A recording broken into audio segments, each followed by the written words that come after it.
reach down to the center, hold that position for a good 15 to 20 seconds. Make sure you reach both your hands down to your right leg as well as your left leg, holding for another 15 to 20 seconds. After holding all three positions, you're going to start to feel a nice good stretch in those hamstrings. Your thighs. From there, you're going to start to feel a nice stretch, kind of helping open up your hips. From there, I want you to put your right shoulder in towards the center, holding that position for a good 15 seconds.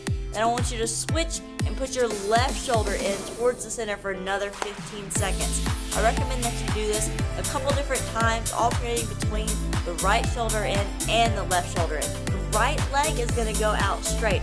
From there, you're going to have your hands down in front. This is going to not only stretch your hamstring, but it's also going to help open up those hips once again, which is a very important muscle that you need to stretch to help with your kicks. I recommend that you hold this position for a good 15 seconds, and then you're going to switch.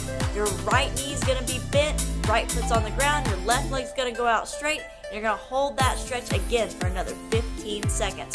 Your left foot's going to be planted flat, and from here, I want you to grab your right foot, the knee that's on the ground, you're going to grab that foot, and you're going to slowly pull it back towards your quad. After you hold that for a good 15-20 seconds, I want you to switch, and then your left knee is going to go around the ground, your right foot's going to be planted, and then same thing, you're going to bring that bent knee, bring my right leg up straight, and you want to start about knee level first because you don't want to pull a muscle. So you're going to start swinging it straight up about knee level, bring it back, bring it up about hip level, and slowly work your way up until you can get about chest level or even head level, depending on your flexibility. Counter. When your opponent moves forward aggressively or throws a right hand punch. This is a powerful counter because your opponent will collide into your shin as he comes forward, and if he is throwing that right hand punch, he cannot catch that kick or block it. The way I like to time this counter is I switch my stance, loading up my left kick as soon as I see my opponent move forward. If he punches, great, a perfect counter. If he doesn't, I'm still causing damage to his arm, gradually wearing out his arm throughout the fight. If you can wear out your opponent's arm, he won't be able to generate as much power in his punches.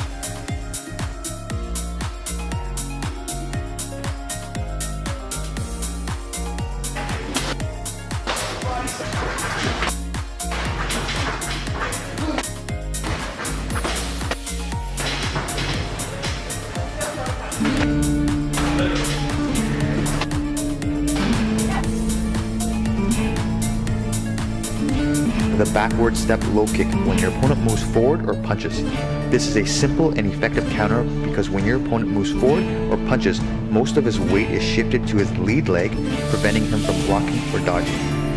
By repeatedly attacking and wearing out your opponent's legs, he will not be able to move or evade as well, and he'll also not be able to generate as much power in his punches.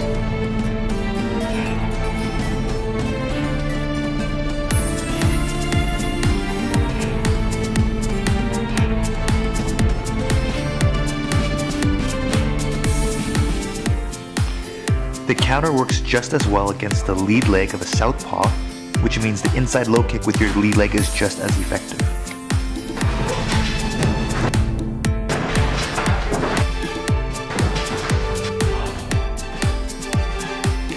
The cross in exchange for the low kick. I like this counter a lot even though you're taking a hit to the leg because it is a good surprise counter. Your opponent is not expecting a cross down the middle as soon as he scores a low kick. He is slightly off balance from the kick, and when you drive forward with the cross, interrupting him, it can knock him back. You're also anticipating and flexing your thigh so the kick shouldn't hurt very much, or as much.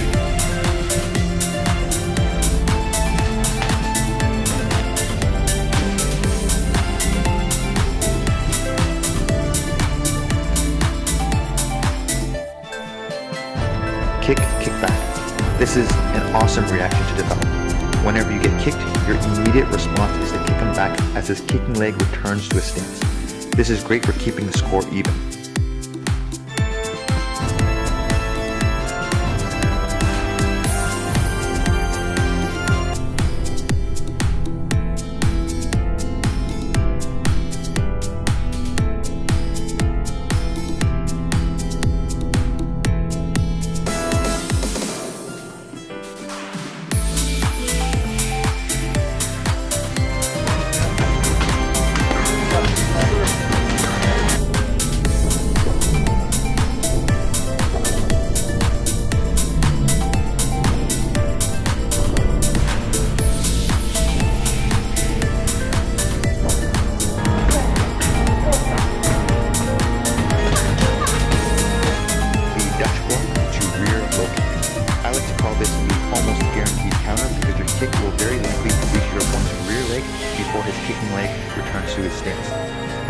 leg cannot be defended because it's busy supporting the kicking move. A body kick takes longer to return to a stance than any other kicks, and you're also using the momentum from the Dutch block to load your low kick to the rear leg.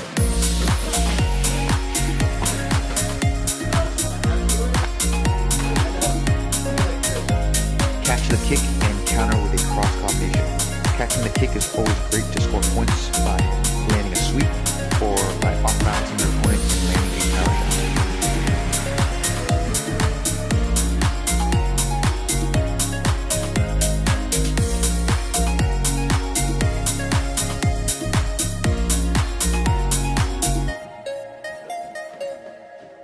Be yourself, man.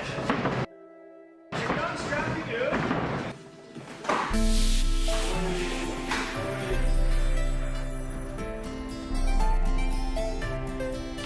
The powerful counter cross.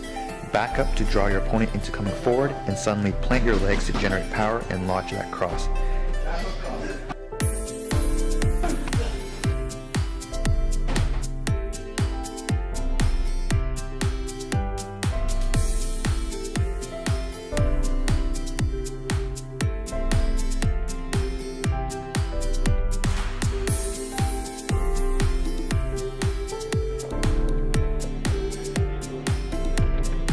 It's also very effective to counter with a cross off a left hook because your opponent's left side is open when he throws his left hook.